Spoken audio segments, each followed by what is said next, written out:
Hey everyone, welcome back to the Star Wars Library. Today we're going to go into the third X-Wing book from Michael Stackpole's X-Wing Rogue Squadron series, and today we're going to talk about the Krytos trap. And so yeah, third book in the series. We're still in 1996, so let's keep going.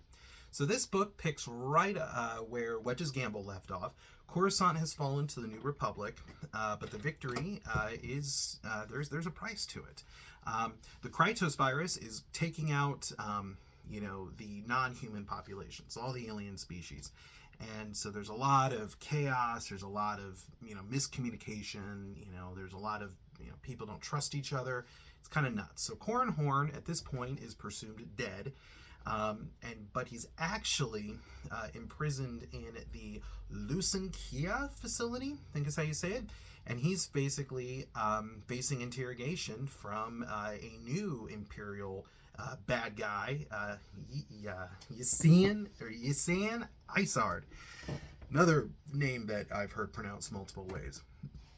Anyways, Isard is a big EU villain who will come into play throughout this series, and a couple times a little bit more a little bit later on. But anyways, to top that off, Tycho is on trial. He's accused of being a Imperial agent, so there's a lot of things going on in this book. To me, this was kind of like all over the place.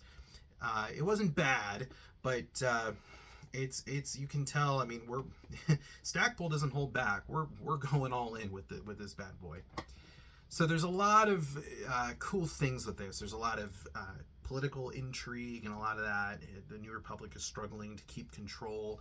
You can definitely tell it's much more of a newer idea or newer concept in comparison to other books in the Star Wars EU, especially much past Return of the Jedi. So it's really interesting. Stackpole does a really good job for me keeping you engaged. He does a really good job at making you care about the characters and making you, wanting to keep reading to see what's going to happen to these characters. So he does a really good job of that. Love the character development. He keeps adding to the whole Corran Horn thing. He keeps adding to Tycho, and of course, a movie character, Wedge. He's just consistently showing why he's such an underrated Star Wars character. People are always like, why do you like Wedge so much? Again, it's the X-Wing series, man. That's the reason. That's the reason why I really care about Wedge. I liked him in the films, of course, but, I mean, let's be real. The main reason we all care about Wedge, if you've read Star Wars EU, it's because of the X-Wing series. So, I do think overall this book is, like I said, it's very, very action-packed. I felt like there was just, the action never stopped, and it was really, really, it was solid, and it felt like I was living it and in the midst of it. And that's, good storytellers can make you feel that, and I think Stackpole did a great job of that. So, this is a great read. Definitely, I mean, the X-Wing series as a whole is just so good. Both Aaron Alston and Michael Stackpole. There's the debate. I'm sure we'll have it at some point here. Which author did it better, Stackpole or Aaron Alston? I guess we'll cross that bridge one day. But ultimately, what I can tell you is that as of now, Stackpole's just knocking out of the park with the first three.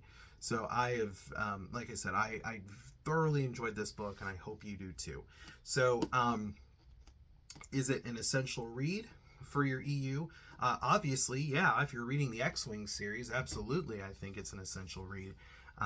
It's, it's part of the series. I don't think it's wise to skip any of the X-Wing books. But especially if you're reading the series, you can't skip that. Because like I said, it just continues from the last book just so flawlessly. So to me, yeah, no.